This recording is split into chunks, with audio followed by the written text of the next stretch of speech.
we're being set up. I said back in 2008, we're being set up for a massive cull.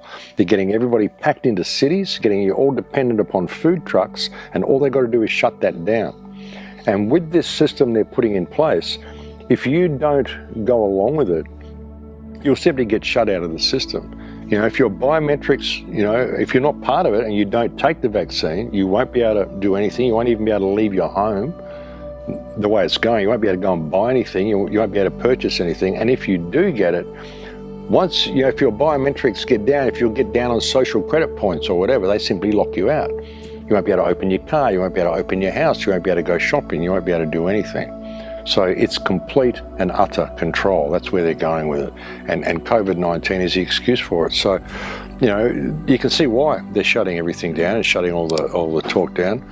Personally, I think they're going too fast, and I think too many people are waking up because of it.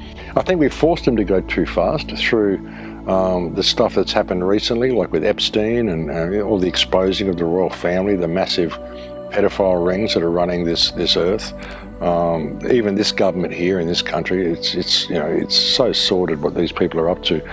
So I think all this is being exposed, so they've really had to ramp this out quickly, and I think a lot of it is being done out of fear. And I think they're doing it too quickly, and it's waking too many people up.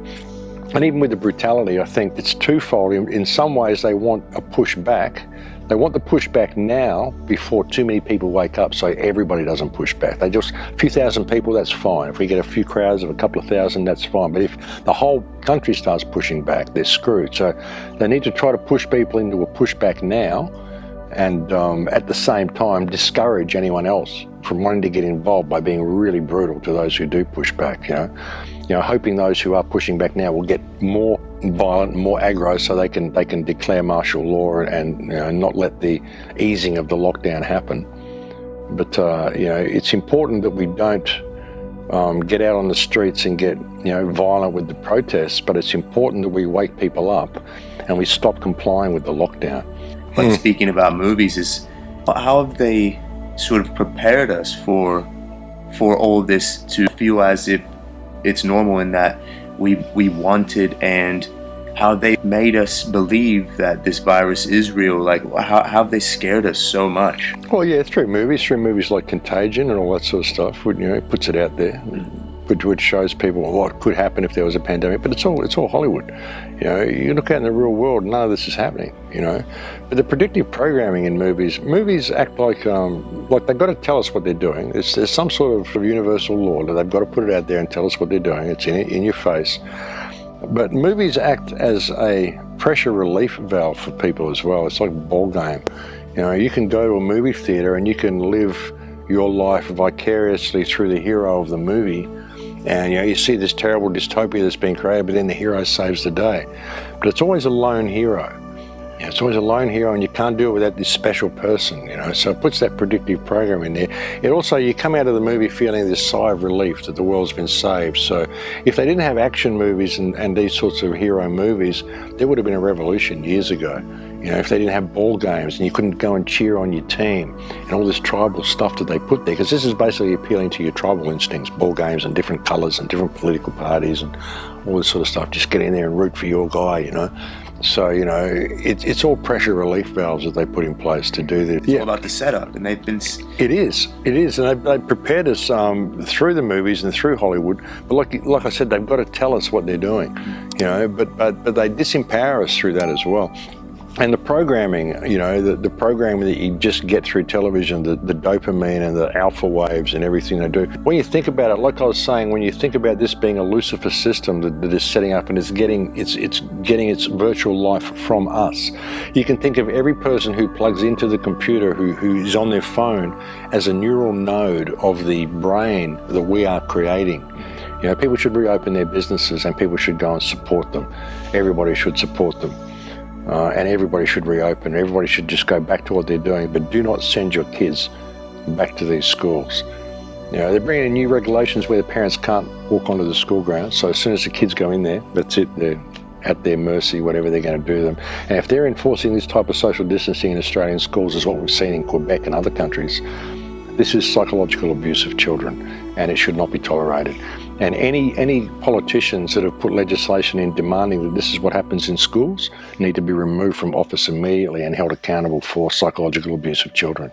Absolutely they do. This is the removal of all humanity from humankind as a response to a pandemic. It doesn't even appear to be killing anybody.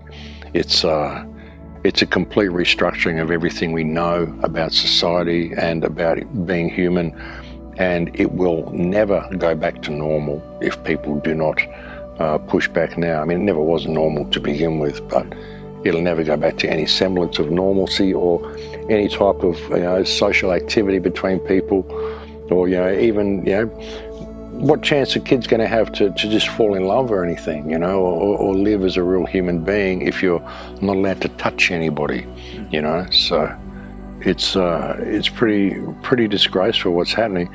You've got to wonder where it's all coming from as well. I mean, it's so dehumanizing. And when you look at how the algorithms are controlling everything, and all of this is the response of computer models, you've got to wonder how much of this is AI pushing humankind. Look at some of the dystopian movies we've seen.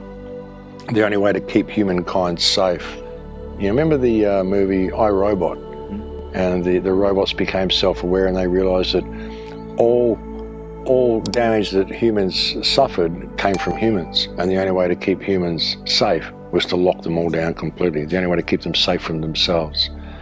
The future of flying, and with social distancing and little plastic bubbles that everybody's been kept in, you've got to wonder whether this is AI itself pushing us into this already. Just removing all type. See, they don't want any children, not any new children that are being born. They don't want normal sexual activity. They want them all born and hooked up to the mainframe straight away. Don't want any normal births anymore, or normal children being born anymore. So this is the way they're going to do it. That's, I think, a lot of the reason why they're saying this affects old people, because they want to get rid of the old people, get rid of any knowledge of the past. And what they're also saying now, there's certain strains of COVID which are producing a rash in children, and everything's COVID now, And so we may need to take your children. They're actually opening child quarantine centres in the United States. At the job applications, you can go and fill out a form to apply for a job at a child care. So anybody can go and do it. Great job for pedophiles. Go and work out a child quarantine centre. That's great. We can do this. And, so it's all about separating the parents from their children, getting rid of the old people, An interesting thing, a friend of mine, Ben Stewart, has just released a new film, Esoteric Agenda Part 2. A long time in the making, a lot of people waiting for that for about 10 years, I'd say. But, and he mentioned in there that there was studies that were done that showed that we have what is essentially seen as a social catastrophe every 90 years. There's something totally dystopian happens, because that's how long it takes for all the old people to die out. Every 90 years, there's no one left alive who remembers all the mistakes that we made 90 years ago, and so we just make them again. And it happens every 90 years like clockwork, and we're right at that point now.